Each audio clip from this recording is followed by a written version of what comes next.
I'm Ian McClean, founder of Flow Group and Greenline Conversations. This podcast has grown out of the chaos that's been thrust upon us, and in it, I share the best of 25 years of helping leaders in business organizations deal and cope with change. So, as you're out there, busy making sense of it all, trying to cope and repurposing your organizations, I'm hoping that some of this will provide some help, some of the time. I'll keep it deliberately short because I know you're busy. Let's dive in. Musicians describe it as being in the groove.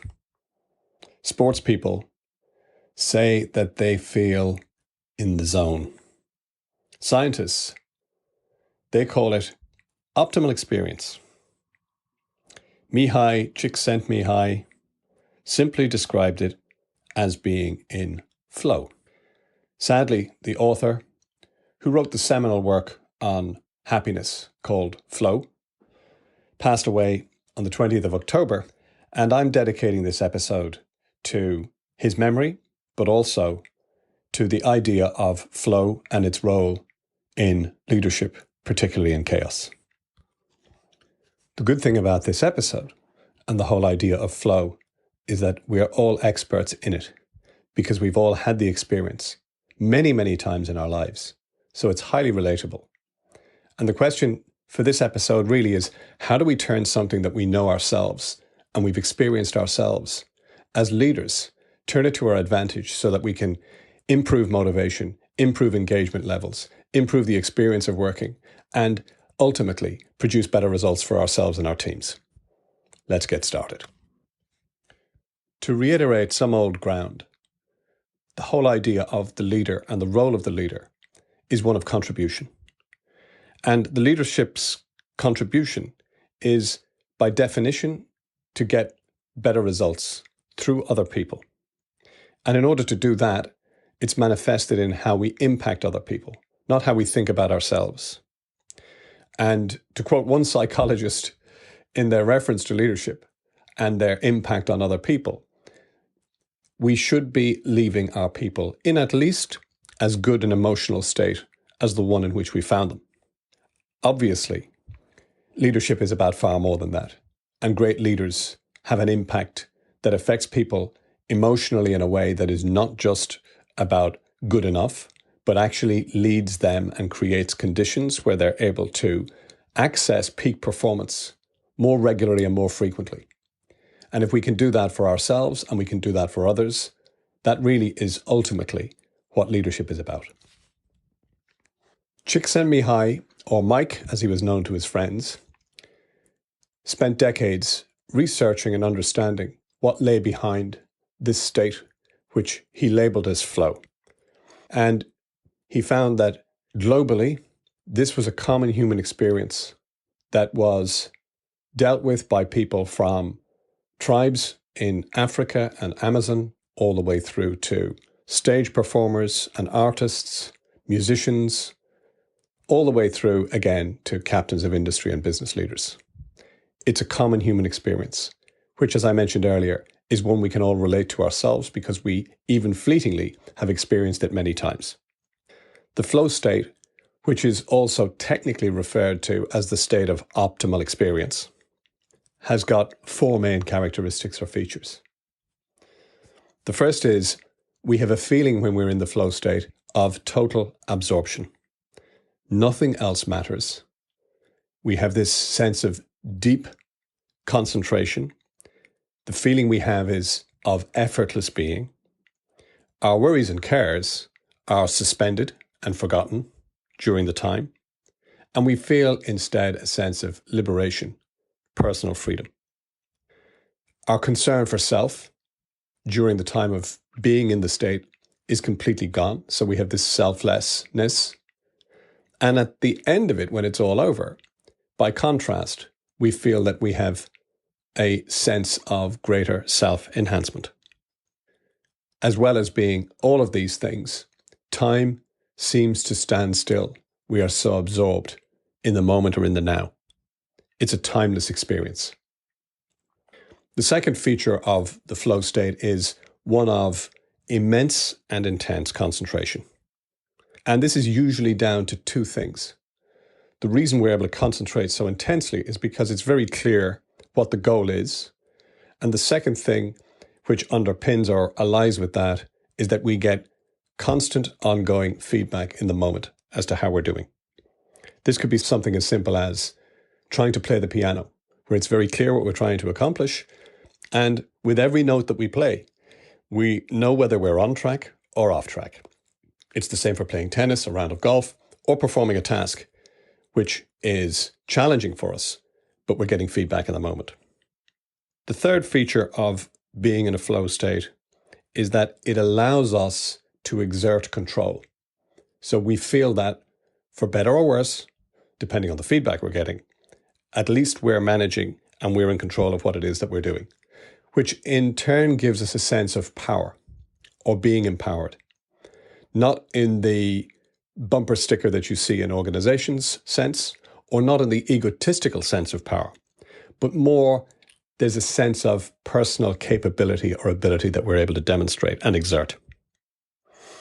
The final feature of the flow experience is one of energy. We feel immensely and intensely energized in the moment. In fact, it gives us boundless or limitless energy at that moment in that space. The beauty of this, of course, is that we can all identify with it. We've all been there. And it's like a superpower. And because it's so powerful, it didn't take long before the research behind the book got to the attention of enterprise. And McKinsey conducted a 10-year study to understand more about this flow or optimal experience state. What they discovered from all of the research, two things that stood out. The first was that when people are in a state of flow, they're 5 times approximately more productive than when they're not in a state of flow. Which means that you could start and just do your work on a Monday, spend the whole day in flow, take the rest of the week off. I think this is something to do with Tim Ferriss's 4-hour week. But more seriously, if you simply increased the flow experience by 15 to 20%, it would make you twice as productive as you currently are now. You do the same in half the time. Let me overlay this with the pandemic legacy of where we are 20 months after the main event. There are 3 legacy challenges that have come directly as a result of our experience with COVID. The first is, as leaders, we've got to maintain and improve productivity across all our people in a twilight zone, half-baked, remote hybrid world, hybrid environment. Second challenge we have is the big resignation means that people are leaving in their droves and they're going to other places that are more attractive apparently than where we currently are. How do we retain? How do we attract people? And thirdly, the whole idea of people being burnt out, worn out, mental health is a major challenge that's a legacy or residue from the fallout of COVID. The beauty about the flow state is that it's a panacea for all 3 things, because we can create or enable a flow state irrespective of where we are in the world, who we're with in the world, and whether we're working from home or working in an office or somewhere in between. And we get an uplift in productivity. Secondly, if people are leaving, it's because they're not motivated or inspired. And by definition, the flow state is one which is completely motivating and people are completely absorbed, so they won't want to leave. And thirdly, if mental burnout is about the depletion of energy, the flow state is the exact opposite. It's about the creation or the enhancement and generation of energy. In the McKinsey study, they went further than just trying to understand what the human and commercial advantages were of the flow state or optimal experience. They went to 5,000 executives to understand from them what it was that when they found themselves in the flow state, what were the factors or the assets or the contributors that made that so or that made it happen. And broadly, all of the answers, as the respondents thought about what was it that put them in a state of flow, fitted into 3 core categories. The first category was they were clear. They were clear on what the goal was, what the vision was, what expectations were, what the standards were that were required, what the goals were. There was a real sense of clarity about what was expected and what was directed, as opposed to the typical ambiguity that reigns, particularly when things are uncertain.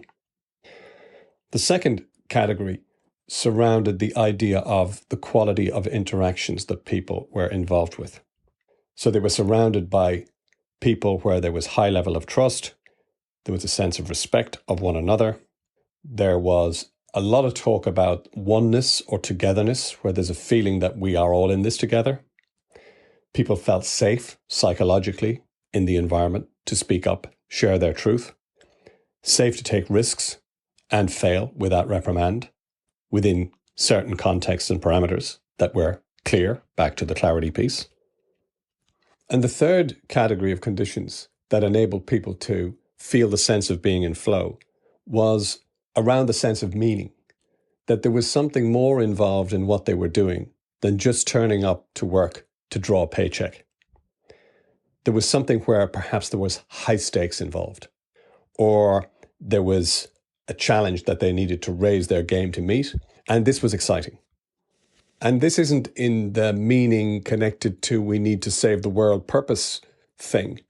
It is something as simple often as, I know that if I do that and do it well, it can make a difference to some customer and their issue on the other side.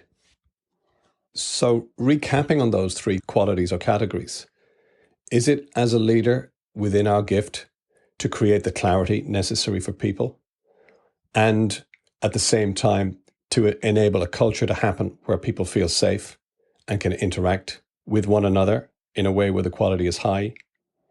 And can we provide some sense of why and context for why this is important and what it means and how it makes a difference to any of the stakeholders we're involved in? This really is the definition of leadership. So where does flow live? And where can we find it? And how can we create it directly and practically? Flow is created where skills and challenge are equally matched. It's a corridor, and the corridor is bordered on two sides by two neighbors, one of which is boredom and the other of which is anxiety. If we get that vital sweet spot where somebody's capability is just enough to meet the challenge that they're being asked to do, that's where we get the sense of flow. As a simple example, if you hire somebody for a job and they're overqualified, well, their skill levels are far too high for the demands that they're going to meet in terms of challenge. So they fit into the boredom category. They get bored. On the other hand, if you promote people too fast, they get to a point where the Peter Principle says they get promoted to a point of their own incompetence, where they now become highly anxious because their skill levels, they're out of their depth, just not enough to meet the challenges at hand. We want to set the bar or the challenge to such a degree where people are stretched, but they're not snapped. For those of you who like metrics, the research actually goes into the detail that suggests that if the challenge is just 4% higher than people's skills or capabilities, that 4% is where people get the stretch. And of course, when they have to stretch, they have to grow. Overachievers love this because they feel the growth, but sometimes they set the bar even too high for themselves, and they don't get to experience that sense of flow, which is in that 4%. Underachievers, on the other hand, when they try to get to a point where they have to go that extra 4%, they recoil because they don't like the sense of discomfort. The truth is, all growth is on the other side of some discomfort, just not too much discomfort. As leaders, it's our role to set the direction. It's our role to deal with people individually relative to their role, but also their activities and their tasks in a way that enables them to access more of the flow state. That's our role and our job. And by the way, it's not a static activity. It's something that's constantly dynamic in a dynamically changing world. And this is a dialogue we need to be having with our people all the time. Because the payoff for us is, if we can find that sweet spot with each individual for what it is they're being asked to do, we end up with somebody who's fully absorbed, who's totally concentrated, who feels a sense of control and empowerment, and whose energy and creativity is boundless, because that's the flow state. Isn't that what we're paid to do? Isn't that what we're looking to do as leaders? I want to sign off this episode by sharing a quote from the book Flow from Mihai.